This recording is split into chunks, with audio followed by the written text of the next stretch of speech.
morning, everyone. Good morning. Good morning and welcome to a session of Heart to Heart with us again on this wonderful Sunday morning. It's cloudy here in the Carolinas and cool. I love this kind of weather. And I hope you're doing well. Hope you slept good last night. Hope you got your good old cup of coffee or whatever you're drinking. I got me some chai tea, hot chai tea. It's good too. Mm-hmm.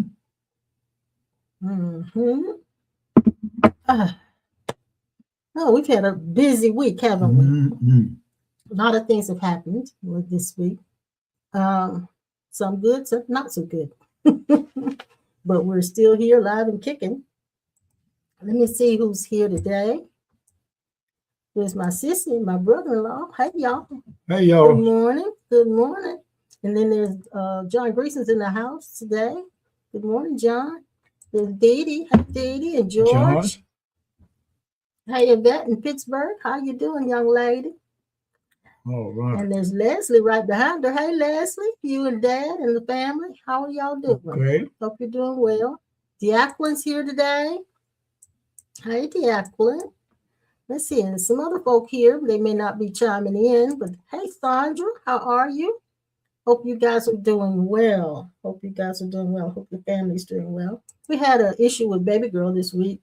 Baby girl, I don't know who shared it with you guys before. She had a growth on her hind leg, and it was just like a little ball that was hanging on her hind leg, and it kept growing.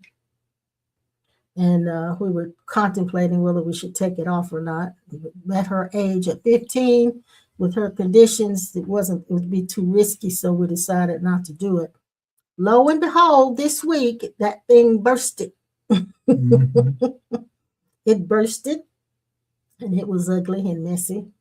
So we had to take her to the vet on Friday. And so now she's got her sleeve on her hind leg to keep her from licking, and we're giving her antibiotics. And we thought one time that she was getting ready to cross over because she stopped eating, she stopped drinking. I called her 3 times, and while she's sleeping, she didn't wake up. Yeah, and she was just laying around, very lethargic. And so we thought, well, maybe this is it, But she's bounced back. She's doing well. Still not eating a lot, but she's bouncing back. So anyway, just bring you up to date with baby girl, who is our dog, in case some of you guys didn't know that. That's our dog, our baby dog. And she's old. So I call her old lady. So we know that at any time we can kind of hit that turning point for her. And she's old like John Greason. Yeah, so we shed a few tears on Saturday, and on Friday we shared a few tears just before going to the vet because we didn't know what he was going to say. And so yeah, so that's where we are. She's taking antibiotics and pain pills, and she's doing okay. We're doing okay for the moment. Hey, Kathy, she just popped in. Hello, Sandra. Kathy, Sandra, I'm looking at you and talking to Kathy. Kathy, I hope you're doing well, sweetheart. Thank you for tuning in to us today. And yes, Sandra, baby girl's doing better. She's doing much better. We're praying for her. Okay. I was thinking, oh gosh, I would hate to come on here and tell you guys the baby girl's no longer with us. That would be really hard. But if we're at this stage of our lives, that's where we are, and we realize that life is precious. Every moment is precious, isn't it, baby? Mm-hmm. Every moment is precious. Right. Yeah, there's no time for getting angry and staying angry and having grudges and not talking to people because you're mad at them and that kind of stuff. Time is too short and life is too precious. So anyway, this has been a week for me and for him. I wanted to just tell you quickly what happened to me this week. We've been going through again this reverse mortgage, and there are some mix-ups in the credit reporting, and somebody hasn't reported it correctly, so it's throwing the underwriters off. So in dealing with all of that, I got so frustrated. I remember getting so frustrated this week that and angry actually, because I'm having to go back and do the same things over and over again. And I realized at some point in the midst of all of that, there was a breaking point. You know that you heard the saying, the straw that broke the camel's back. When that breaking point happened, all of a sudden, I had this sense that I don't care anymore. And I don't care what happens anymore. And all of us, and after that, what flooded my being was the lack of fear, the lack of anxiety. Mm-hmm. And I was just clear. And I told my hubby here, I said, I don't care what happens now. It's just whatever it is. If it works, it works. If it doesn't, it doesn't. It doesn't matter. And so I found the letting go point. But that came, usually I think it comes after something makes you so angry or something makes you so hurt that you just say, I just give up. And that giving up, letting go, I want to say, is when all the effort just flows out of you. And it's a very liberating thing, because that's when you really sense the peace, what it feels like to actually let go. When we tell somebody let go, the immediate response is to try to let go. And the trying is keeping you from being able to let go.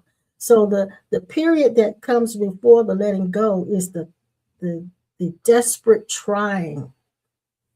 And the desperate trying, I don't know how long it lasts for some people, but the desperate trying lasts as long as it takes for you to just let to. We had a dog years ago who was very aggressive. And I think we mentioned this before. He told us when the dog was aggressive to lay it on its back, hold it down until it stops wrestling. And all four legs go limp. And then it actually goes. And take a breath. That's it. And that's the letting go. That is the letting go. And when we reach that point, that's when we experience the awakening. That's the beginning of awakening. That's the beginning of what we call born again. That's the beginning of your... That's the new birth experience seen through a dog. Yes. And that's the beginning of the next chapter for you. Mm-hmm. It's the beginning of... Because once he take that breath and them legs go limp and there, he is into his true identity. Yes. And at that point, able to be flexible, able to accept, able to... And so I realized, though, that I could not let go on my own. It was like... God, and you found out that wasn't letting go was not the real you. Right. But it was still active. It was very, very active. There was a lot of anxiety, a lot of frustration, a lot of anger, a lot of disappointment. It was all of those things wrapped up in one. And so all of those feelings come prior to the breaking point. That breaking point is when you just, in the world would say, I don't give a you know what. So it's that point. It's at that breaking point, immediately following that breaking point, that true liberation begins, because there is no feeling of I've got to do this. There's no feeling of what's going to happen if I don't, what's going to happen if this doesn't work. All of those things they went out. They just flew out the window. So it was such a liberating thing. And so after that breaking point and that letting go, ideas started coming to me as to what I could do. And before, I was just going through the motions and doing what I thought I had to do. But then when the breaking point took place and I actually were able to come to the end and let go, there was this ideas and wisdom that just floated up. And so yesterday and the day before, I spent time pulling together documents that I have that could clear up the issue. And even in the midst of doing that, I felt another point of letting go, but it didn't come because of the frustration. It didn't come because of any anger or those kinds of feelings. It came because I realized that I didn't have to try. And so even in putting together what I think will clear up the issue, I now have this feeling like, okay, if I give it to him, good. If I don't give it to him, it's okay. I'm really at that point where it doesn't matter. Mm. Isn't that something? And it feels so good. It feels really, really good to not have it matter. And so the mind says, well, what are you going to do down the road? What's going to happen? Da, da, da, da, da. Well, I'll take care of that when I get to it. That's the feeling I have now. That's the mind that I have now. So yeah, there is something to coming to the end and letting go. You called it effortless effort. I just wrote that on the paper. You did. Effortless effort. Good morning, Marvita. I'm glad you're here. John Greason said, amen to us, old folk. Thank you. Thank you. Sister Sharon popped in. Vern popped in. Brother Blue popped in. Glad to see you guys. Yeah. So that was my experience this week. So if you're in that situation of constant trying and just really trying to make something happen or keep something from happening, it will come to an end. Here's the rest, the definition of rest. Make it real simple, visualize, and when I say this, you'll see it. My beard, I don't make it grow. I might think about it growing. The thought may come. I might brush it out, untangle it. But in actuality, the part of us that is not struggling to make it grow is called stillness. Stillness is the no effort identity. And stillness is not being quiet and it's not. The ego gave us the definition of stillness of sitting down in a chair and the mind not thinking.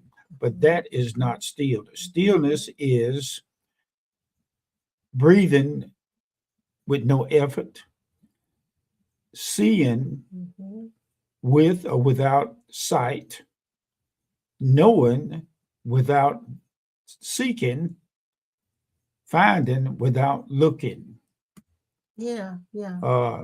Walking without moving, walking without taking a step. And the mind say, well, how can you walk? What you got legs for? If you're going to walk, you walk. That's not the definition of stillness speaking. Stillness is moving, but never taking a step. Hearing, but never using ears. It's not thinking about it. Yeah. But you have to say it like this and I caught it this morning. You can think and it still not be stillness. That's true. You can talk and still and you can try not to think, and that's still not stillness. Stillness is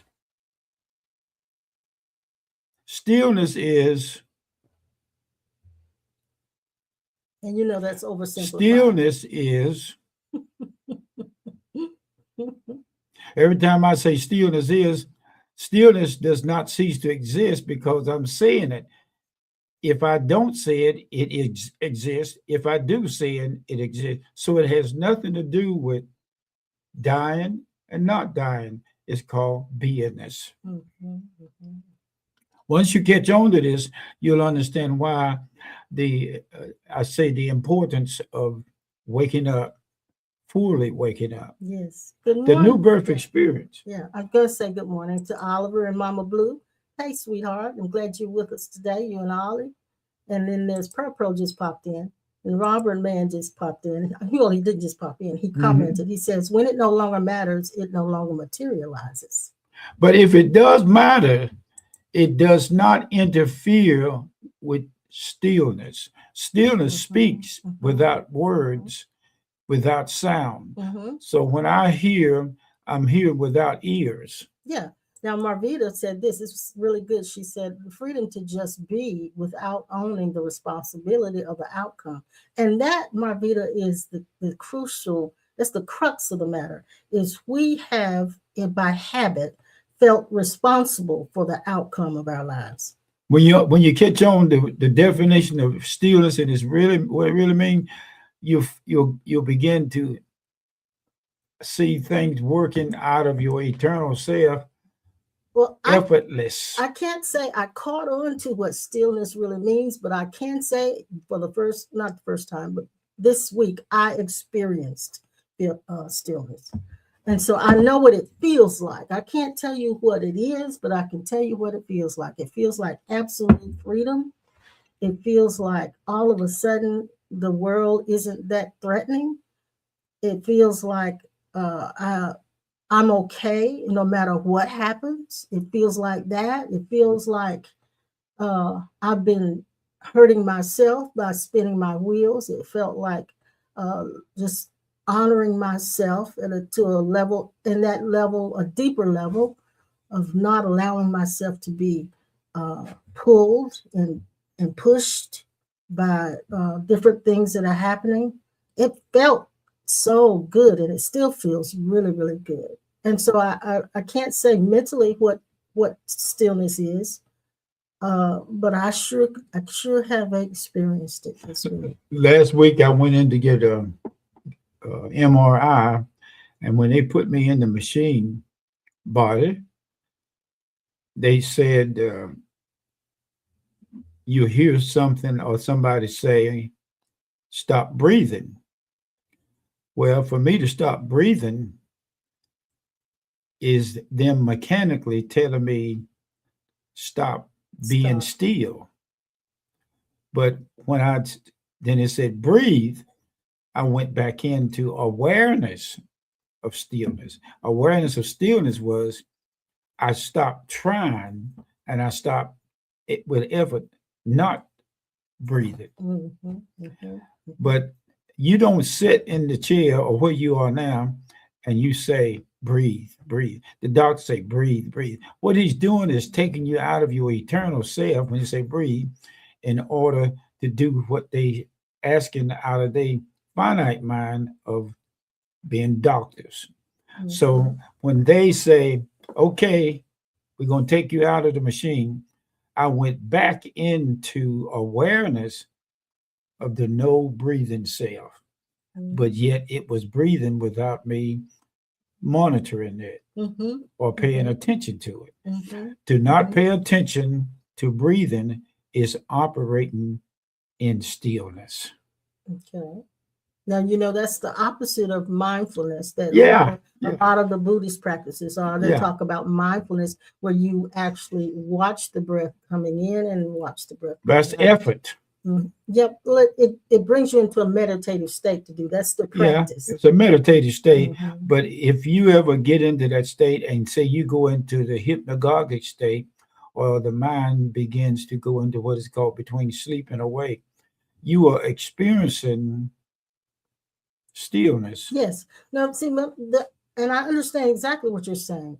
My prayer has been, and you guys have heard me say it, to embody these things that I know with my mind. And so I'm beginning to embody it. It's not all at once. But what's so rewarding about this is that you will come to awareness brings attention to no more doing, in the sense you function 24/7 on a spontaneous basis, but the spontaneous basis is really still the speaking. Yeah, and that's what I experienced, was the spontaneity, and that happened only after the breaking point. I don't know if it was the mind that came to the end of itself. I'm not that analytical when it comes to trying to figure it out, but I do understand that once there was the ceasing of effort, there was this absolute surrender that was taking place, and it was just a feeling of not having to care. And I remember when the scriptures talked about take no thought. And so it was difficult to not take a thought. And that's what Robert's talking about. The mind makes problems just to solve them, like crossword puzzles, which I do crossword puzzles. Nothing wrong with that game if you want to play it. Noticing reduces the mind's busy work. So what happens with me, Robert, when I'm doing those crossword puzzles, there are times when I can open that book and I can just have the answers to everything in there, and it comes just like that. But I noticed that only happens when I am no longer exhausted. I'm looking at the one at a bush. The wind is blowing it, but when the wind stops, you say the wind is gone. It's not going anywhere. It just seeks to show movement. When Jesus appeared, one of the first things I noticed him coming down the stairs, he moved, but he never took a step. Right. I saw his feet, and my mind was saying he's 1, 2, 3, 4, 5. But in stillness, when I actually looked at his feet through his robe, it wasn't moving at all. But you remember there was a point in there where you tried to put sandals on. Yeah, I tried to. That mentally I was project. Yeah. So now, because you had learned that he wore sandals. Yeah. So and that was I'm giving you the definition of stillness, but me giving you the definition of stillness still does not spontaneously cause you to see it. If you do, then that stillness revealing something to you without sound, without words, without hearing. So what I found out when I was on the other side of and noticing consciousness awareness on the other side on that 1,000-mile long road, my whole being asked the question without words. But to the mind, it sounded like words, but in actuality, stillness said, what how far it is from where I'm standing to the end of this highway? And stillness said 1,000 miles. I never heard any noise. I never heard any sound, but yet I heard without ears. My whole inner voice was who I was. And the minute it said 1,000 miles, I never left the same spot, but I was at the end of the road. But when I turned and looked back, I saw a highway. But the highway was in the spirit world, taking me out of my true identity in the spirit world. Hell is really in the spirit world, taking you out of your true identity, which is eternal. Yeah. So now bringing it back to earth, that was great because I'm going to use it.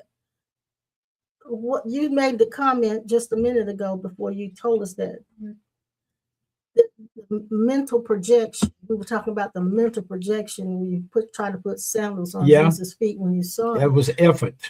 Yes, the effort of the mind, the mental projections. I realize now that the mental projections are habitual as well. We tend to project, the mind does project what the outcome should be.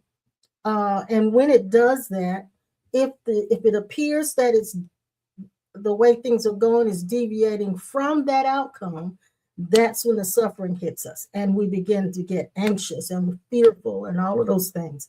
And so I realized that what happened to me this week was I had been mentally projecting. What if this doesn't work? How is it going to play out in our lives? How are we going to manage? What are we going to do? How will our future, how will we remain? How will we survive in the future? And so I was bombarded with all of those projections. And those projections were driving, there's a part of me that was being driven.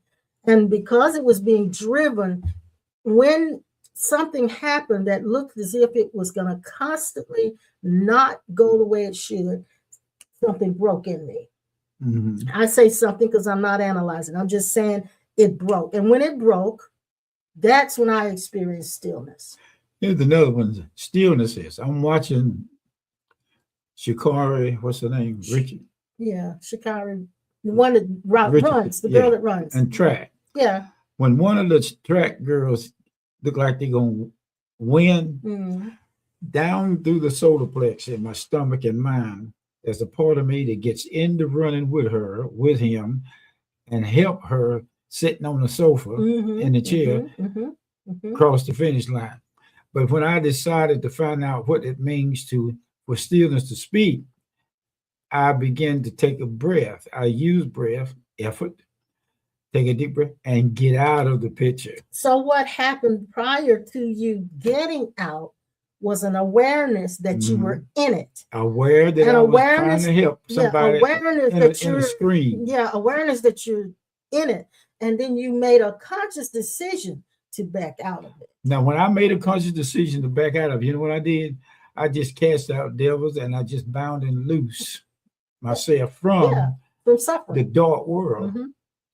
Gosh, man, that thing is so clear. You relieved yourself of effort. I stopped. Consciously. I stopped trying. Yeah, you relieved yourself of effort consciously. Inside. Yes. And that was because you were aware enough of what was happening. I was sometimes we are involved with life so deep. We're not aware of what is happening inside of us. And then there's a point by grace, we wake up in the midst of it, and the awareness hits us like, oh, and then I make the conscious choice to back out. But I have to admit, I didn't make a conscious choice to back out. I was so angry, and I realized the adrenaline helped me to just let go. The reaction. So when there's a strong emotion that comes, either anger or sadness or whatever, that emotion is really the grace of God to bring you to that ending point. Here I am cutting on a bandsaw, a piece of wood. I have a blade on there that's made for wood and one that's made for cutting metal. I was sawing on a piece of wood to make part of my project. And when the saw got to a place where it looked like it was veering off to the right or left of the straight line, I found myself inside trying to help it. Now, what that did was took me out of stillness, but he showed me how to go back into stillness. And then what I did, I stopped pushing the wood to make it cut fast or slow. I took a deep breath and relaxed in here. Again, the awareness came of the fact that you were involved in it and pushing, and so that's when now we know what. Now y'all know what it means to have to be in road rage. Well, I felt like I wasn't in the road rage, but I was definitely in rage. And but what was so interesting, that's not you doing that. When it was interesting because it was useful. You see it. And it was useful because for the first time in all of this stuff that's been happening with this reverse mortgage, I was able to talk to that girl or those people on the phone without wondering what they're going to say, what they're going to think. I was just able to throw it out there. I don't care. And I just said it. And it wasn't against them. It wasn't railing against them. I was able to transcend the fear and insecurity that I had of talking to them about certain things. It just came automatically. Insecurity removes stillness in its awareness state. But when you let go or relax, stillness speaks. And way stillness speaks is there's no more trying. So my point in saying this to you is not to you do, but you don't try. Not to tell you let go. Yeah. I'm not telling you to let go. I'm not telling you need to know stillness. I'm telling you that life situation is going to bring you to that ending point. You're going to come to the end. And then when you do, you will experience the stillness and the liberation on the other side of it. There's something to say, I got to get this out of here. I got to do something with it. What is what we call it? Holding on to things, what we call it, attachments. Attachment, but it's another word for hoarding. Hoarding, yes. Hoarding is surrounding yourself with things and attaching yourself. Holding on and hoarding. So when my daddy passed, I went to pick up his leftovers that belong with, and I picked up a hat that I like to see him wear. And when I picked the hat up, I would say spirit awareness was, wait a minute. This ain't him. Well, what is this that's holding on to? I took the head and throw it in the trash can.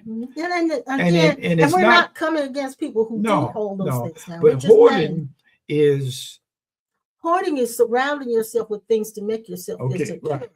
Yes. But hoarding is you not clearing at seeing is moving you out of stillness. Yes, it is. Yeah. Yes, Stillness it is. Is when I say I got rid of $40,000-$50,000 worth of clothes, I decided to let go. Mm-hmm. And when I let go, but something preceded that. Yep, go ahead. Something preceded took place. An event that made you so upset and let it go that you just it's gone. I don't care anymore. Yeah. I don't care anymore. And when that sounds to the world and to the mind, that sounds like you don't want to get to that point. But that's the best place, because when you get to that point, I don't care anymore, that's liberating. Mm-hmm. It really, really is. And so it may not sound spiritual, but it's really liberating. I've been driving a car for so long, and I get out there on the road. But before you say that, when you hit that point and you decided to get rid of all of those clothes reminded you of a chapter in your life that you knew was not going to take place any longer, and you were done with it. Like that old saying, I might need it one day. You were done with it though, and that's why you grabbed those clothes and just. I wanted to hear stillness, and the only way I could hear stillness is to let it go. And the letting go was still and speaking without sound. Yeah. Without feeling. Yeah. Without knowing. Yeah. But yet it was a knowing without knowing. Let me ask you this, and you have to be really really honest with me about it. When you went in there to pull those clothes out of that car, I felt it. You felt anger, didn't you? Who felt it? It doesn't matter. Yeah. You felt anger, didn't you? For them. You felt anger, didn't you? The anger actually fueled your letting go. And I was aware of consciousness I was aware of something trying to imitate honesty, truth, and deliverance and freedom. But yet the freedom was I let go. Yeah. Or put it like this, the freedom was seeing how free I was. Yeah, it's hard to put it in words. It is hard to put it in words, but because it doesn't sound spiritual. No. It doesn't sound spiritual. No. But when you hit that anger point and it breaks in you, you will do whatever it takes to end whatever that suffering is. And the suffering is how you feel, the mental projections of all of the things, like you said about, like everyone's saying about the outcome, that's released. It's like, okay, I don't care anymore. I just don't care anymore. And when that happens, that's a lot of people try to avoid that, but that's the point of liberation. Now, here's another one. Thinking does not disturb stillness. Trying does not disturb stillness. Moving and walking does not disturb stillness. Stillness can never be disturbed. And see, this is the thing. After the breaking point in me, I still was able to do what needed to be done, but it was with a different, what's the word I'm looking for? The power behind it was different. It wasn't a drive. It was just a letting there be. I like what the acronym said at the bottom. I recently heard this quote: control what's in your control is your power, but what's out of control is your peace. So what's out of control,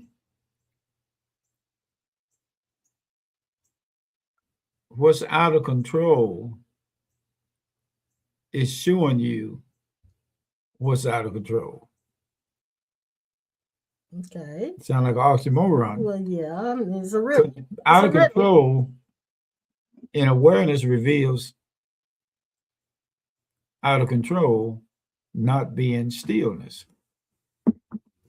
Yeah.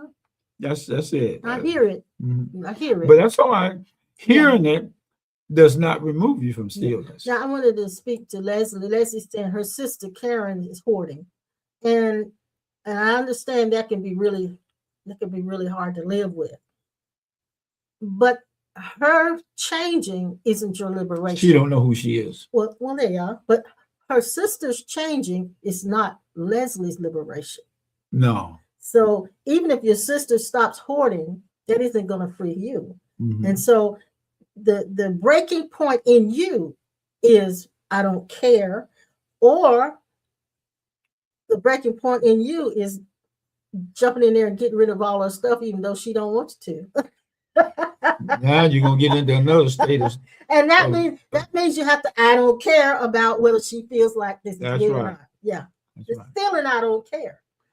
And that is her false self that's doing that. Of course. It's insecurity. Yeah, of course. Yeah. It is. And it's a sickness. It's a It is condition. a sickness. It's a condition. Yeah. So it's not to be looked at like she shouldn't be doing this.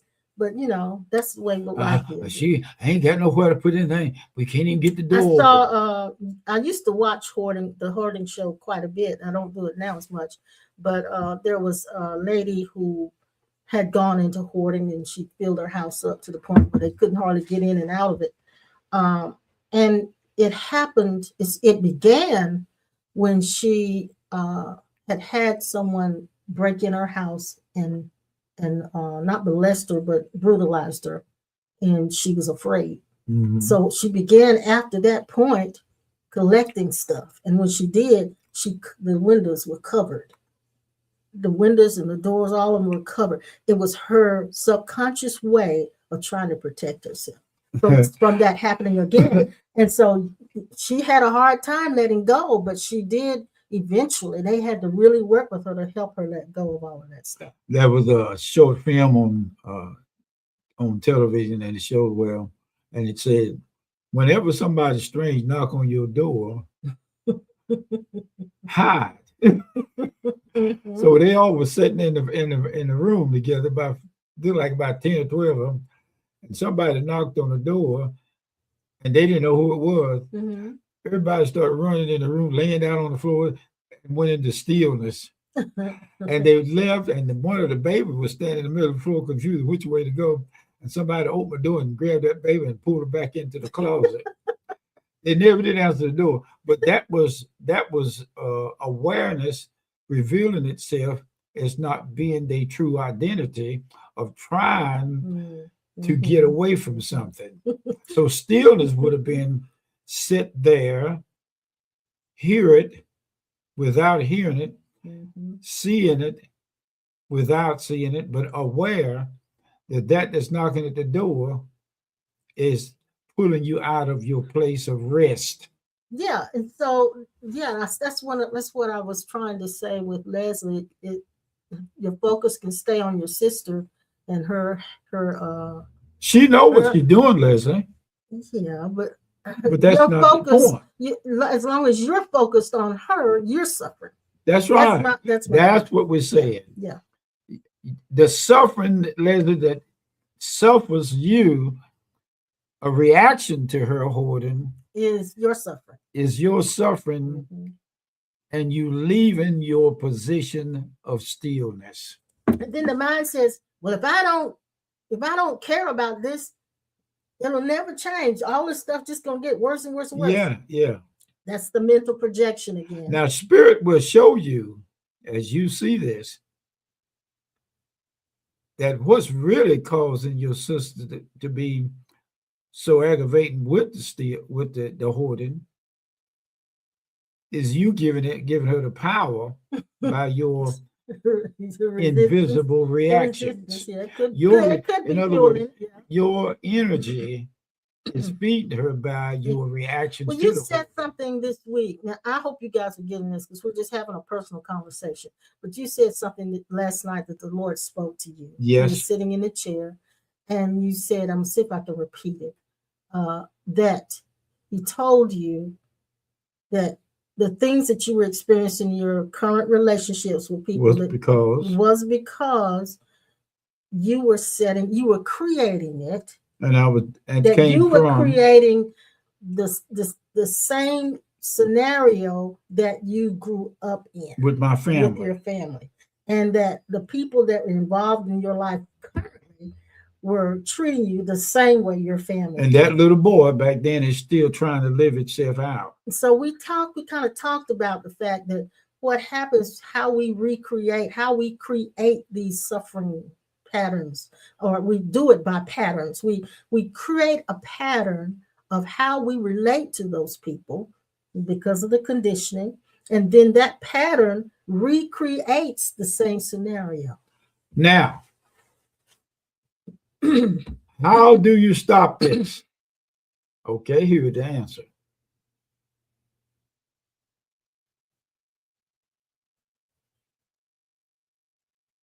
But you don't stop seeing it. You just take a deep breath and look at all the junk.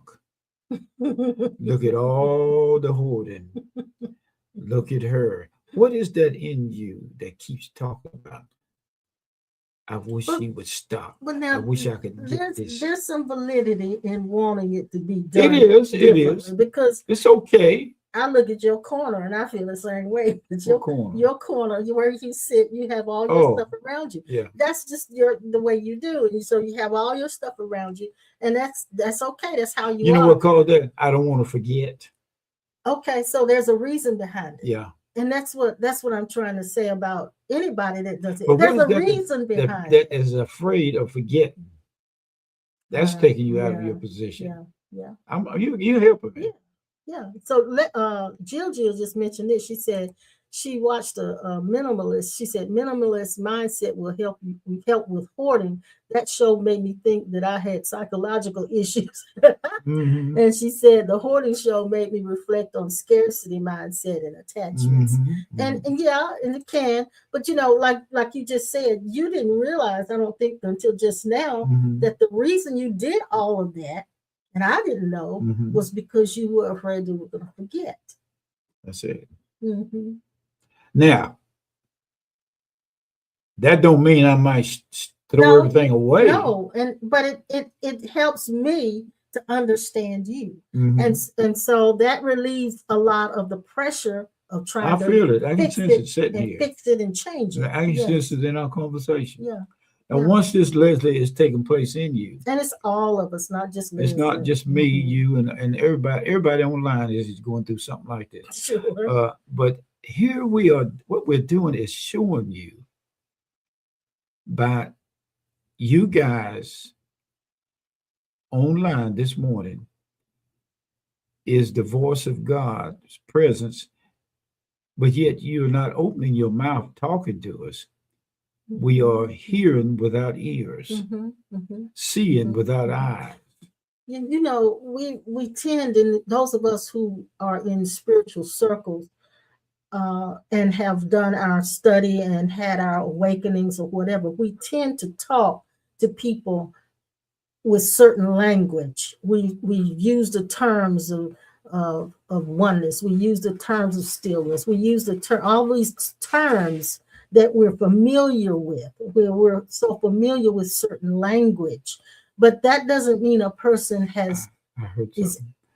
Leslie, when you get free of your sister by finding out that it's not you that's upset and dealing with her hoarding, when you let her go inside yourself,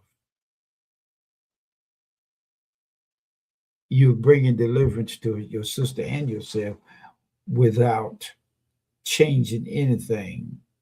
Well, I'm trying to explain the I hear you, part. Pastor. I hear you. But a person who's living in it, I know it ain't. I lived in it. A person who's living There's a in boy it. that lived in it that grew up in what you're talking about. Yeah. But when I got away from that inside myself, what the minute I said, but in order, let me tell you something. In order for this to be let go of, you know what happened to me? What? I was standing on the porch. My uncle was sitting in a chair. He had did something real dirty, low down, dingus McGee. And I had enough of him. It was the letting go point. I had It was enough of the his hurting coming and to his. the end. I had enough of his doo. That's what I'm saying. The liberation comes after you come to the end. But it has But to there come has to to the be a end. breaking. It has Yeah. to be a breaking, and it has to come to the When point where this I thing know. break, Yeah. I told them, I said, look, and everybody was sitting on the porch. They was going along with him, accusing him. I had to let my family go inside my feeling memory self. Even though I still remember it, there is no more weight to carry. Yes. Yes. Yes. So I Yes. stood on the porch. I said, look here. I looked at my cousin. I looked at my aunt. I looked at the rest of them. I said, all right, here's what it is. You take him. You have him. I'm through with him. It's a similar. I've had enough of him. I had a similar situation with my mom and dad. We were in our trailer. Uh-huh. Our trailer was in the backyard of my Uh-huh. mom and dad's house. Camel, a straw that broke the camel's back. That's it. And so mom and dad were going through the midst of a breakup. Yeah. Dad was living upstairs. Yeah. And had his CB radio talking to his girlfriend through the CB radio. Mm-hmm. And mom was still sleeping downstairs. Mm-hmm. And so they had separated in the house. Mm-hmm. And mom just got to the point, she had a breaking point. Mm-hmm. Because usually dad's the one that was violent toward her. Mm-hmm. But this time it turned. She was violent toward him. And she started. It's all in reactions. Yeah, she was going through a breaking point, of course. She was like, okay, I've had enough of this. And so they got into a big fight. And my dad called me and said, come and get your mama. She done gone crazy. Come and get your mama. So I went over because I always was the mediator whenever they were fighting. And I was so tired of that myself. And so that's where I was. When I got in there. I was tired of the shotgun, the shooting, the fighting, and cussing. I had enough of it. When I got in there, they were fussing and fighting. And I just looked at them and I said, you know what? Y'all go ahead and kill each other. I'm through with it. And I walked away. That's exactly what I did with my uncle. It was so freeing. And I really didn't want them to kill each other, but I was not going to try to fix it anymore. When you said you turn and walk away, now watch this, Leslie. This is another way of operating out of your eternal forgiveness. And lo and behold, forgiving yourself. Lo and behold, Pastor Norman, they didn't kill each other. However, it was so funny. This is what you released the power of God. Did. My dad didn't talk to me for a month because I didn't get involved. And so it was really funny because during that time, she was having her breaking point. So dad went upstairs. She had the butcher knife after. He ran upstairs and locked himself in the bedroom, nailed himself in the bedroom, actually. And mom said, stay in there. I'll burn y'all. And when she did, you could hear the nails going screw. So it was terrible. It was a terrible time, but at the same time, there was so much liberation coming because it was at that point, Mama let go of Daddy. She let go of it. It's called dying before dying. She let go of him. You die before dying. Yes, yes. Leslie, I hope this is clear to you. It's clear to everybody.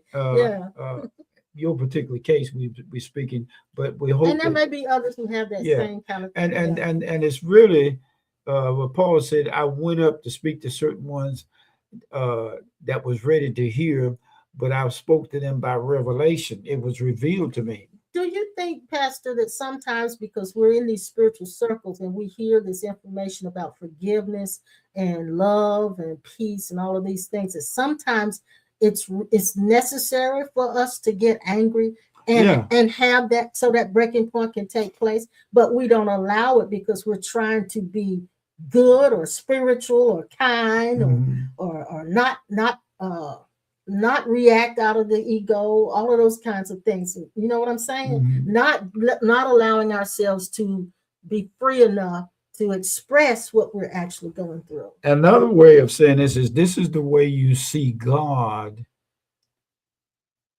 using from inside of you. He's using all the things that seem to be painful and hurtful to show you how to be in it, but not of it. This is what Jesus meant, said, I'm in the world, but not of it. He was in the world, moving, eating, sleeping, working, but inside himself, it did not affect his stillness. And he was aware of it. And that's what Jesus cast out demons and evil memories, evil energies through stillness. Yeah. And stillness is not saying, but when you're in stillness is not passivity. And when you're in survival mode, it is difficult when someone says to not to let go and to walk in stillness. It's difficult because when you're in that survival mode, and there's this machine that's just. When you said, before you said machine, the picture popped up. I'm sitting, I'm looking at my bandsaw, the machine. Yeah. And then also you said machine. Yeah. So when this machine is running at high speed, there's no letting go. I know this, if I don't let the blade cut and I force you cause the injury, wood, I'm going to break the band. It's going to overheat, burn the wood, some accident going to take place. Yeah, this is when we hurt ourselves, when we're pushing so hard. And actually, pushing that wood through the blade that would automatically cut it is telling me there's one or two things you can do. You can change the blade, or you can leave the same blade in there, stop the machine, and start over. The way you're looking at it is freedom, or the way you're looking at it is bondage. Who's really suffering, Leslie, and some of us, is us. Yeah. Looking at what that other person is doing. They're not suffering. You are. Yeah. So you stop suffering. I told him I'm through with him. I told him I got in my truck and drove off, and I never did go back. And it's like you just have to come to a point, and you do come to a point where you just decide, I'm not going to suffer anymore. That's it. I'm not going to. So when I went out to my cousin's house one time, and my uncle was sitting there in a chair, and he looked at me and smiled like he never ever happened. He smiled. I just looked at him and walked past it. So I wasn't mad at him. Had enough of it. I'm looking at something that Jill says and something that Sandra said. And thank you guys for saying it. She said, I tried to clean a person's house that had lots of stuff, and it ended up back the same way. Sandra said she did the same thing. Now, this is the thing. You can't fix a problem outside of yourself. Here's what he just said to me. You begin to function in self-forgiveness. Yes. But you can't fix a problem externally. Right. You can't fix a problem outside of yourself. Right. It can only be fixed from the inside. And this is when the breaking point takes place in you. If it is an I don't care what they do. I don't care what they do, but at the same time, the I don't care what they do still has a sense of I'm supportive. But it's a total different way of looking at it. Like you said, the way you see it changes. It does. It changes. I am clear of all of that, but it does not mean that the memory part don't go back through it. Right. It's like this. The sting is gone. The sting. That's it. That bee, that boar bee. And I have to admit, some people come to this in different ways. Your letting go may come in a different way. Your letting go may come by simply hearing something, and all of a sudden it just clicks in you. But it no matter how it comes, the end of suffering is coming to the end. That's right. That's the end of suffering. Coming to the end, that tipping point that actually brings you to a place where you just don't care. Not that you don't care about things, you don't care about the outcome. I designed a 12-wheel trike, and I started back riding it a couple of days ago, yesterday. And the way I can stay on that trike with 6, 7, 8, 9, 10, 12 wheels on it, folding trike. I designed it.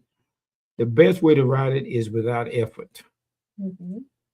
And without effort, here's what I did.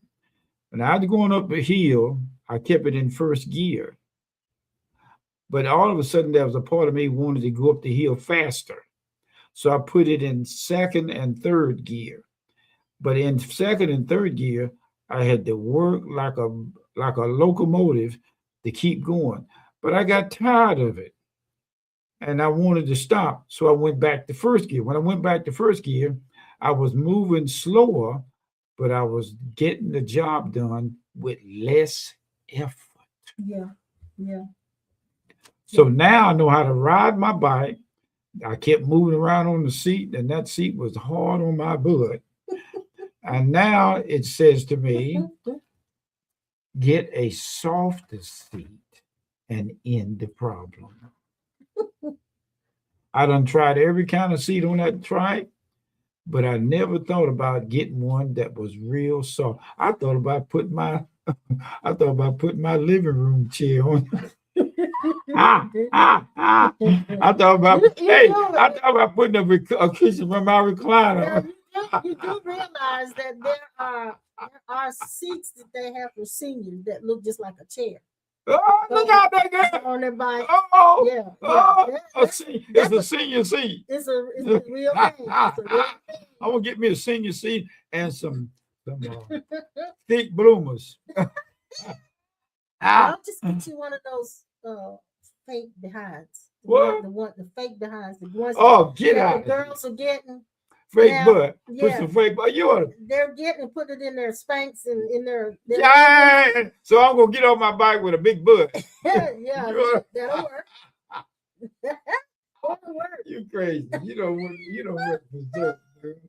I think this is no gal come on to the excited girl. He got a butt just like them girls.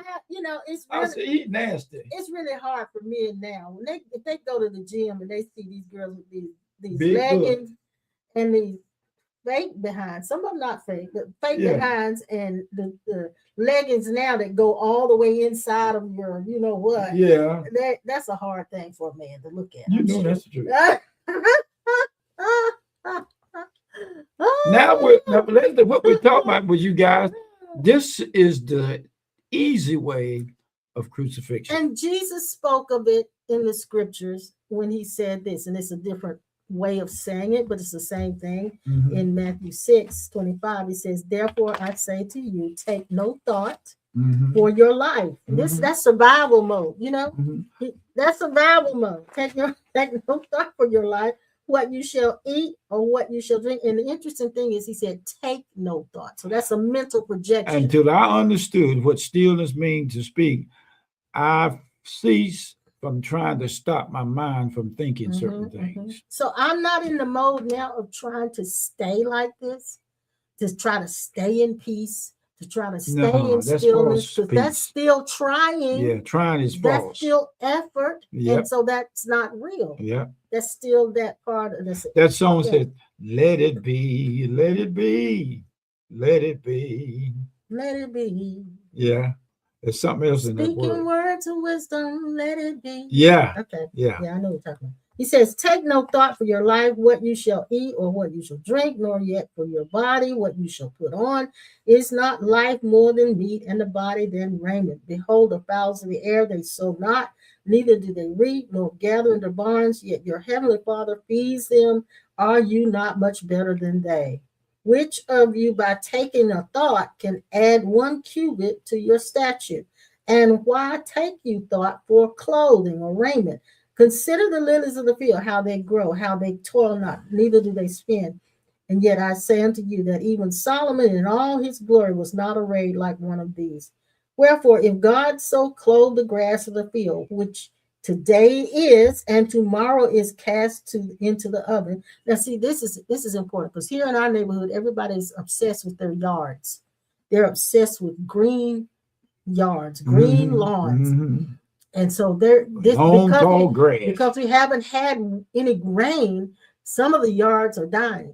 But he said here, he said, the grass of the field, which today is and tomorrow is cast into the oven. That's just a normal progression. So it'll be green when it's enough rain. When it's not enough rain, it's going to get strawy and hard and die out. But the minute rain comes back, it's going to come back. We are giving you the definition of what it means to not wrestle against principalities and powers. Yes, yes.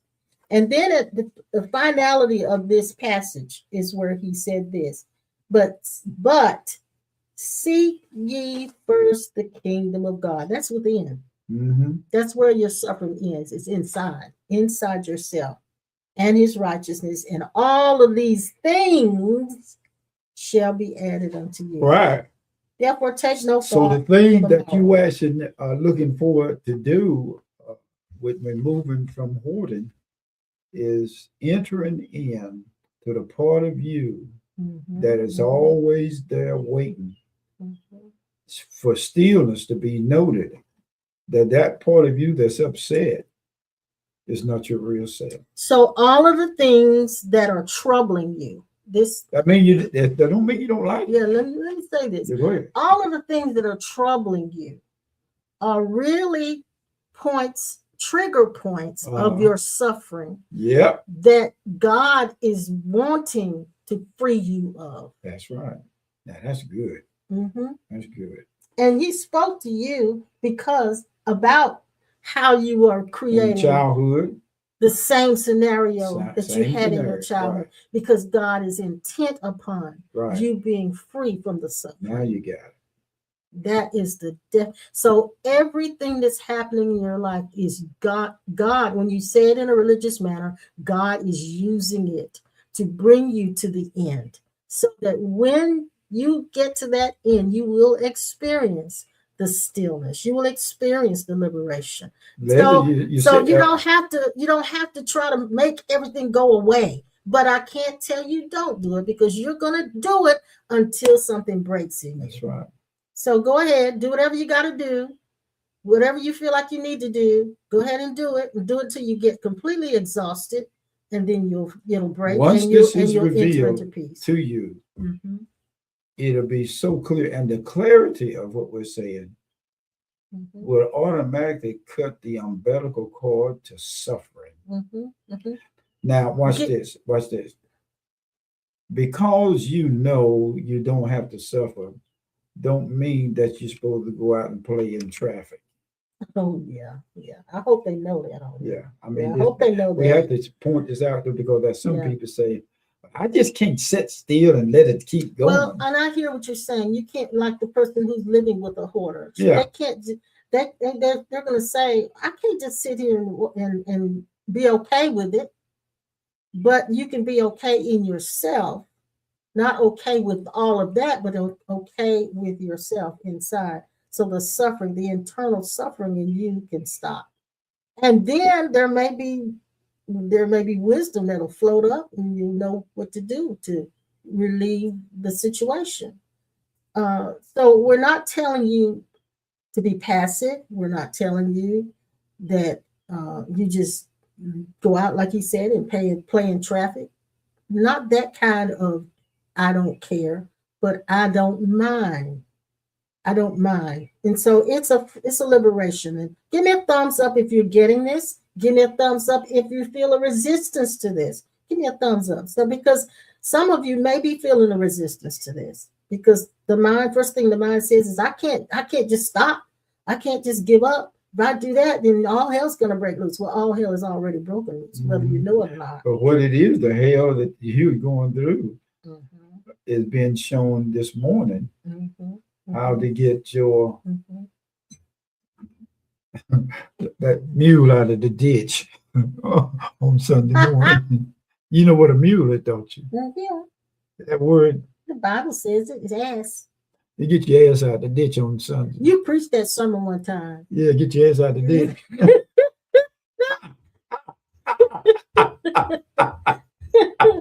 Yes, you did. You know, you have always been very controversial. Hey, I want you to get your ass out the ditch. Yes, you preached that. Boy, they went for that day. I know. That was in my building. Remember you preaching that. Yeah, you did. You said, which is it easy? Which is easier? Which is easier? You to keep your ass in the ditch or to get your ass out of the ditch on the Sabbath day?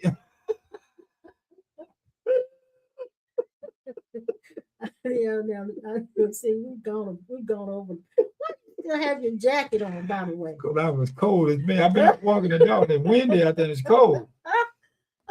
Oh my God! Listen, we've been on here an hour.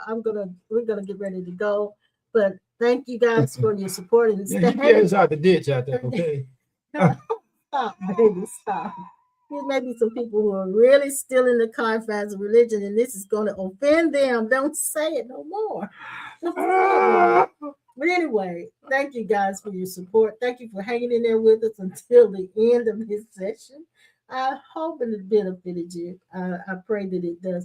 But what we do, and I've said it before, what Clifton and I do is we bring to you our own experiences with this walk of spirituality and non-duality and oneness. We bring it to you in the way we've navigated through life. So hopefully you can look at the way we go through it, and it can somehow help you do it too. Thank you, John. So when I decided to let go of all that little boy, even though the memories are there. Yeah, that little boy was still upset. Yeah, it was. And still relating to people as if I just got my ass out the ditch. I said, I am through with this.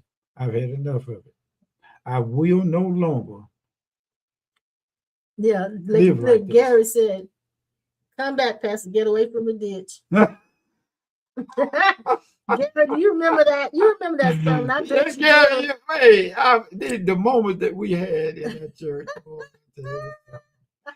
And it's paying off now. It's paying off. Give it time, it pay off. Yeah, I don't have to worry about that. You feel so much better when you do get your ass out the ditch. Say what now? You feel so much better. Oh, shucks, when yeah. You get your ass out. Oh, shucks, yeah. Mm-hmm. Don't have no more hemorrhoids. Don't have no more itching and scratching and wiggling on the bike seat or nothing. You just comfortable, really comfortable. You're looking at. You're just looking at the ass in the ditch, and you say, saying it. That's a mule. A mule in the ditch. We know it. We know that's that. A mule. We know that. And so we decided to let it alone and inside yourself. Yeah. What are you doing? Go ahead. You just in Spanish. You go ahead. You're looking for that definition of ditch in Spanish. Yeah.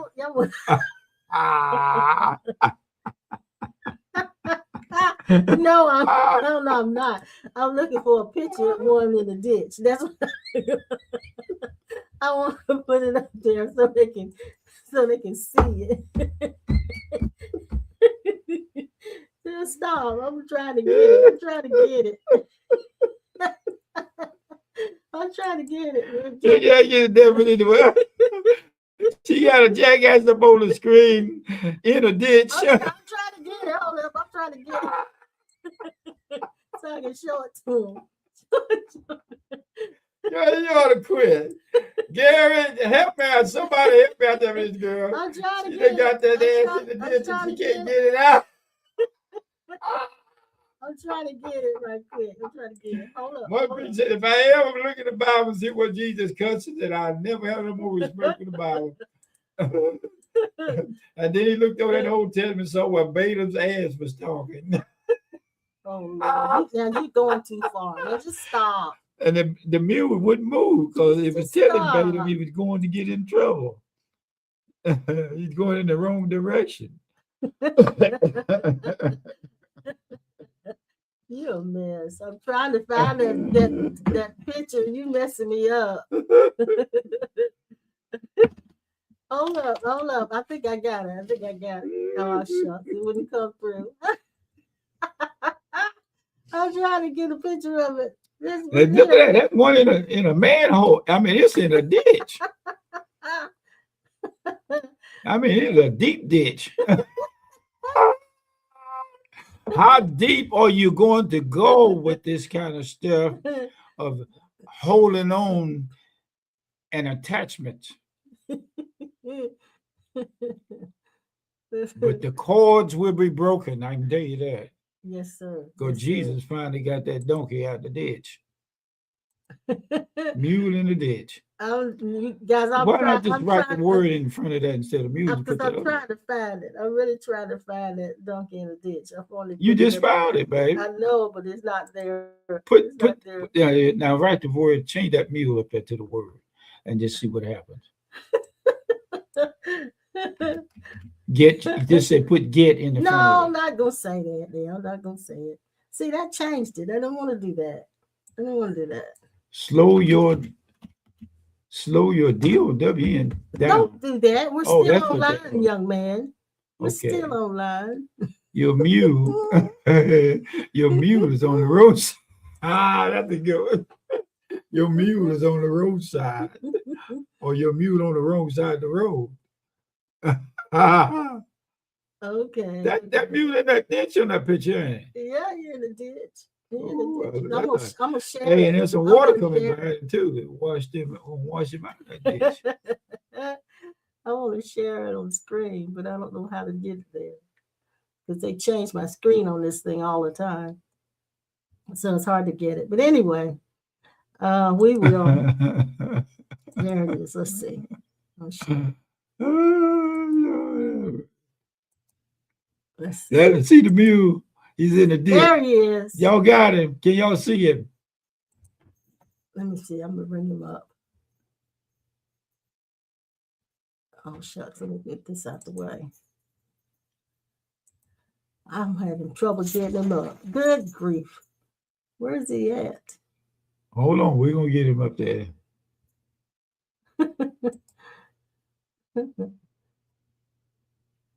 It should have shown it, but it didn't. That's not it. Uh-uh. Continue. It's cornerstone. It doesn't have to do that. So anyway. But we got a picture what in the ditch. Trying to get him over there so y'all can see this thing in the ditch, but I'm That not. is at the bottom. Sunday Oh, morning. there he is. There he is. There he is. Get it out the ditch. Yeah, there you go. Get your mule out the ditch. And hey, and don't leave your mule standing beside the road. Oh, Lord. Yeah, that's if you go online and look up mule in a ditch, you'll see so many pictures. So many pictures. So the mule standing on the side of the road is your standing on the side of the road. Popular parable. They just had that on the popular parable. What? You just clicked off. Yeah, of I it. know. I know. I know. What is that? CROAKER. I didn't see what you're saying, so I don't know. I don't see it right there. What, darling? That's just stuff on the screen. I don't care what that is. Okay. Anyway, we gotta go. They've seen enough of this. So we're gonna go. That's good. That's good. Y'all have a wonderful Sunday evening and wonderful week. We look forward to seeing you again on Tuesday night at 7.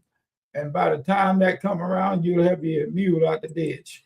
Now, I want to encourage you, if you're still with us, please, please, please continue Thank to you give. for helping us. Thank you so much for your support. Don't forget to do your tithes and offerings to Cornerstone. That also helps us. They help keep going. Yes, and we thank you for thinking of us whenever you're looking at these videos and you're watching us, to honor us enough with your substance to give us something just to let us know that you care and that you appreciate these sessions, okay? And we will be back on Tuesday. Pastor Norman's with us. You're going to be with us on Tuesday, Pastor Norman?